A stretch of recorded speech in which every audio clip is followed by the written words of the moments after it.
So, funny video, right? But then, why did the people fall over when they shot that gun? Well, let's look at the physics about it.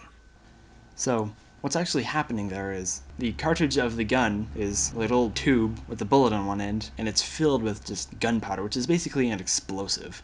And when they shoot the gun, they set off the explosive, which makes the gunpowder turn into a gas, which has a much higher volume than just the solid powder. And this sudden change in volume creates a very high pressure inside the cartridge and right behind the bullet. And this pressure, since it's pushing on only the back of the bullet and not anywhere on the front, the bullet starts to move away from the explosion, causing it to get pushed out of the gun and out of the barrel.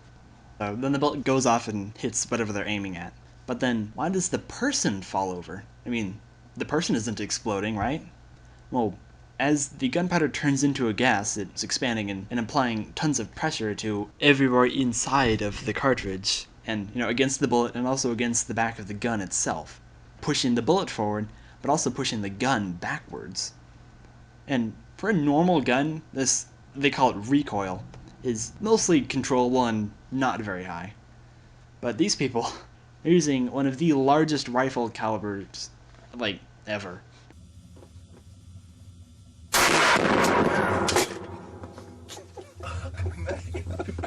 And so, with a large caliber gun comes a large amount of recoil as well. And, well, that makes them fall over, and it's actually pretty funny. And some of the people, they're able to, not fall over. They keep the gun in their hands because they're holding on very tightly. There's a lot of friction between their hands and the gun itself.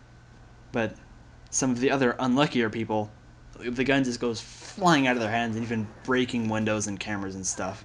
And those people, they weren't holding on to the gun as tightly as the others.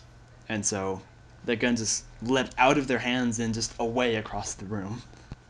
But even if you do keep a good hold of the gun itself, so all the recoil goes into the back of the gun and then in through your hands and into your body. But your feet also have friction to the ground itself, and so your feet will hold on to the ground. But people are tall, and so their upper body gets pushed backwards, but their feet stay where they are. And then, as we saw, that makes them just topple over and crash into things and just cause trouble.